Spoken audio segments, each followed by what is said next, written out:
Dalam nama Bapa, Putra, dan Roh Kudus. Amin.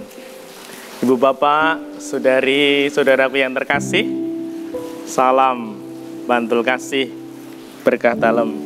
Kembali kita berjumpa dalam renungan harian, masih di Oktav Paskah, Sabtu 18 April 2020. Kita akan mengambil dari bacaan Injil, Markus 16 ayat 9 sampai 15.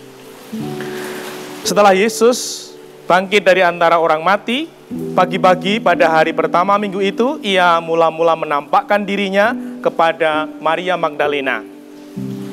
Daripadanya Yesus pernah mengusir 7 setan.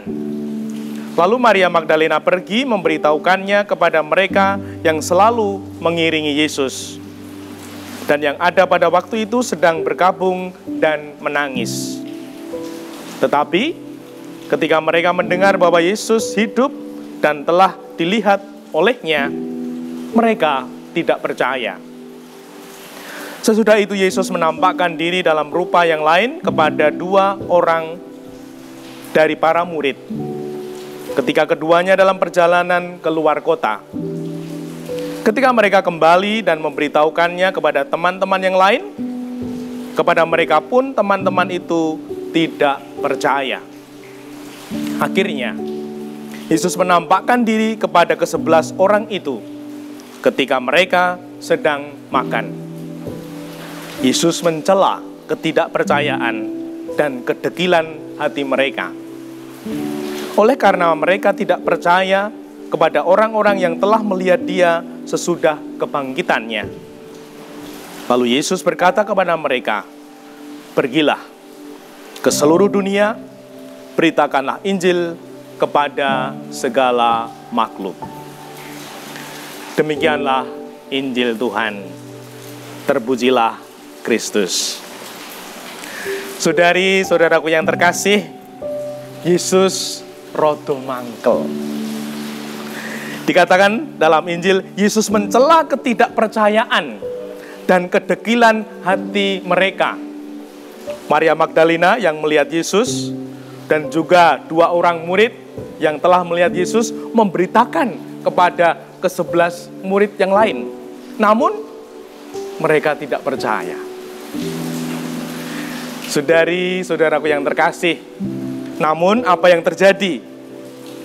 Meskipun mereka lambat percaya, boleh kita mengatakan rodo bodoh, namun Tuhan Yesus tetap mengutus. Dikatakan di sana, "Pergilah ke seluruh dunia, beritakanlah Injil kepada segala makhluk."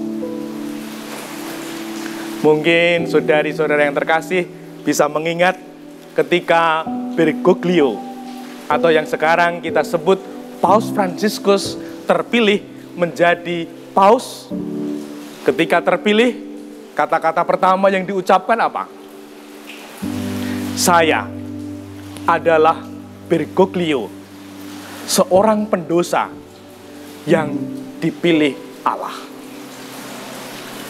Maka, mari kita merenungkan bahwa kita sebagai umat Tuhan jangan pernah merasa suci. Jangan pernah merasa benar, baik di hadapan Allah. Paus Fransiskus memberi contoh. "Saya, Bergoglio, seorang pendosa yang dipilih Allah." Para murid yang rodo bodoh, namun tetap diutus oleh Tuhan. Artinya apa?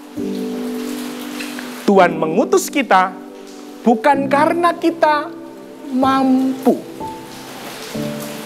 namun pertama-tama karena kita dikehendaki Tuhan, yaitu karena kita mau. Tuhan akan memampukan kita. Tuhan akan menemani, melindungi, memberkati kita. Ada ungkapan, ada kemauan, ada jalan. Maka saat-saat ini terlebih, saat-saat yang sulit, yang berat, yang susah. Kita harus mengupayakan diri untuk mempunyai kemauan agar Tuhan memberikan kemampuan untuk kita, sehingga kita akan menjadi pribadi-pribadi yang terberkati, bahkan mampu menjadi berkat untuk keluarga, komunitas, lingkungan, masyarakat, gereja kita. Dimuliakanlah Tuhan, kini dan sepanjang masa. Salam Bantul Kasih, berkah dalam.